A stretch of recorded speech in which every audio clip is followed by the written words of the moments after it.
Buenas noches. Como ya habíamos hablado anteriormente, estábamos por iniciar lo que es desinfectación y esterilizante, que son normalmente los compuestos esenciales para hacer una desinfección, los compuestos químicos para hacer una desinfección de las muestras vegetales. Normalmente cuando se hace la recolección de las muestras vegetales, siempre estas tienen ciertas impurezas. Entonces, para evitar que esas impurezas interfieran en la extracción de mi producto, perdón, de mi composición química, de mi compuesto específico, de mi principio activo, entonces tengo que realizar la desinfección de mi muestra vegetal para después someterla a procesos de extracción y luego identificación.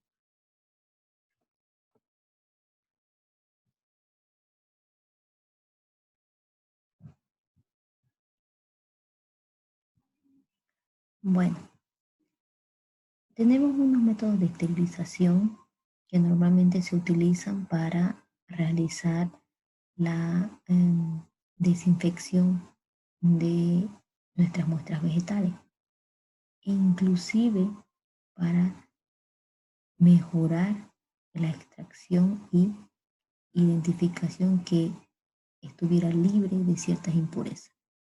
El primero es el calentamiento. Vamos a utilizar una temperatura específica, un tiempo específico. La fumigación, vamos a utilizar compuestos químicos organofosforados específicos que no interaccionen de forma negativa con nuestros compuestos químicos. Y por último, podemos usar cloroformo. Es un reactivo altamente tóxico, pero no lo usamos en grandes cantidades, ¿no? Normalmente solo gotas. Curación. La curación es un proceso en el cual la droga debe ser sometida a un secado inmediatamente después de su recolección. Pero para este proceso de curación, nosotros vamos a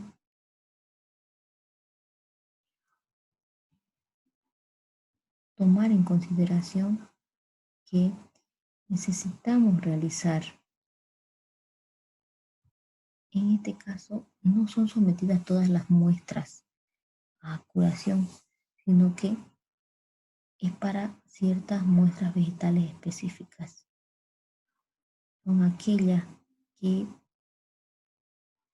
no deben ser secadas o sometidas a un secado estricto, sino que debe tratar de buscarse la forma de evitar que el secado al que se someta no interaccione en las reacciones enzimáticas, no altere las reacciones enzimáticas.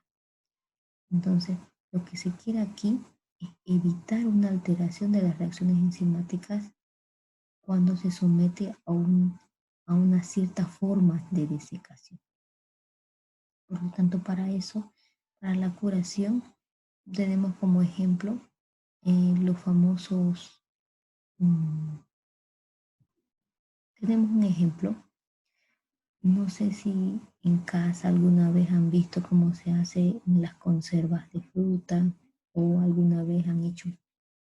Entonces hay un cambio, una reacción enzimática ocasionado por ciertos factores, ¿no? En este caso, la temperatura, el tiempo de exposición a un solvente determinado, etcétera. Entonces, el ejemplo aquí ponemos una fruta de vainilla a un ambiente húmedo y se genera una fermentación. Puede ser que está sumergida en agua y está viendo en la parte más inferior de la imagen, podemos ver cuando el compuesto químico inicial tiene una forma y al someterla a un solvente determinado con glucosa, que es el edulcorante que normalmente se utiliza, este me va a formar una transformación en la reacción química y va a cambiar la molécula y va a tener ciertas características organolépticas en este caso. Si antes no tenía un aroma, ahora sí tiene después de la reacción enzimática. Otro ejemplo, por ejemplo, es el té verde y el té negro. En el té negro se puede observar una mayor curación, un proceso de curación cuando se somete la hoja a una compresión. Existe una temperatura específica, un tiempo específico. Los factores climáticos, como por ejemplo la humedad, entonces genera en ese tipo de hoja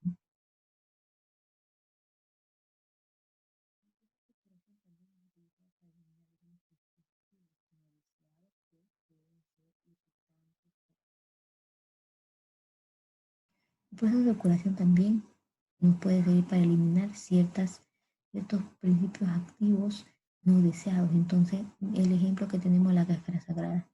La cáscara sagrada tiene un principio activo que actúa como laxante. Para eliminar este principio activo que no queremos, que, que no queremos, que no deseamos extraer, entonces, ¿qué hacemos? Lo aislamos a través del calentamiento con temperaturas altas un tiempo determinado. Lo mismo el ejemplo de la frángula, tiene un principio activo irritante. Entonces, ¿qué hacemos para eliminar este principio activo irritante? Vamos a someterlo a una maceración de un tiempo bastante largo, que de 1 a 4 años, ¿no? Para poder hacer la eliminación de ese compuesto irritante. En cuanto a los envases son muy importantes cuando vamos a recolectar nuestra muestra vegetal y la vamos a someter a un lugar específico. Necesitamos, como seguía diciendo, los envases también son importantes al momento de almacenar una muestra vegetal. Una vez que se obtiene la muestra vegetal, se debe elegir el envase que se va a utilizar. Para eso puse ejemplos, como por ejemplo las hojas, las hierbas se pueden colocar en envases como fardo, los extractos, resinas y gomas en barriles, la digital. Y digital es una planta que normalmente se puede colocar en recipientes cerrados de hojalata, ¿no? O de aluminio. Esta planta tiene la característica de tener un metabolito secundario, que son los heterocitos cardiotómicos, que tienen una acción farmacológica para resolver problemas.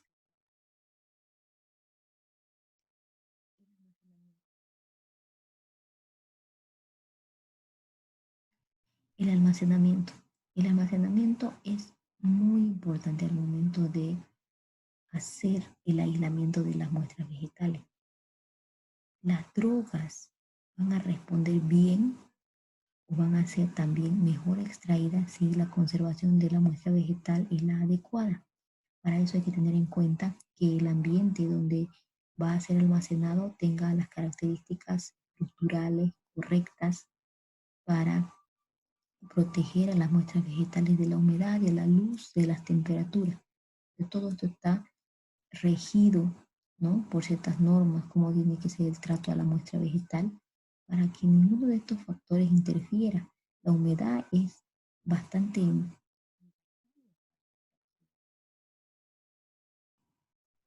La, la humedad es uno de los factores más... Bueno, la humedad, la cantidad de agua que hubiera en una muestra vegetal puede interferir en el momento de hacer la extracción de mi principio activo o de algún componente químico que quiero extraer de la planta. Por eso es importante evitar la presencia de agua en nuestra muestra vegetal. La luz. La luz puede ocasionar alguna reacción enzimática en nuestra muestra vegetal. Por eso es necesario siempre protegerlo de la luz para evitar reacciones internas que puedan ocurrir en los compuestos químicos. La temperatura adecuada normalmente debería ser siempre menor a 15 grados centígrados para mantener nuestra muestra fresca y eh, que no ocurra ningún tipo de interacción interna, ¿no? La presencia de oxígeno es muy importante también, tener un control del oxígeno en el lugar de almacenamiento, ya que este puede ocasionar alguna oxidorreducción. Otro punto importante es el lugar de almacenamiento, ¿no? La construcción, cómo debe estar construido. Puede ser de ladrillo, hormigón, acero, dependiendo. Otro aspecto importante es la comercialización. La comercialización de los productos medicinales naturales es muy importante y para ello siempre hay que tener en cuenta la forma en la que se extrae, la forma en la que se prepara un producto farmacéutico natural. Un producto natural tiene que tener ciertas medidas estrictas para evitar, ¿no?, que éste salga al comercio con cierta contaminación que puede ocasionar una reacción adversa al paciente. Normalmente la mayoría de los productos farmacéuticos naturales em, no deben ser nocivos, no deben ocasionar al paciente alguna reacción tóxica. Y en ese caso, los cuidados que debe tener la forma de la elaboración desde el inicio, cómo se obtuvo la muestra vegetal, cómo se hizo la extracción, cómo se hizo la identificación y por último, qué otros componentes químicos se utilizaron para hacer la mezcla y formar un medicamento. Bueno, como ustedes saben, el sonido no es muy bueno, como ya lo había dicho anteriormente, pero les agradezco por tener la paciencia, ¿no? Como son clases piloto, entonces vamos a tener un poquito más, vamos a tratar de mejorar poco a poco. Bueno, la tarea número 3 que necesito que ustedes hagan es la siguiente. Quiero que hagan un cuadro sobre todos los métodos de esterilización para las plantas medicinales. Aquí hay algunos puntos importantes que pueden también tomar para hacer una investigación un poquito más minuciosa.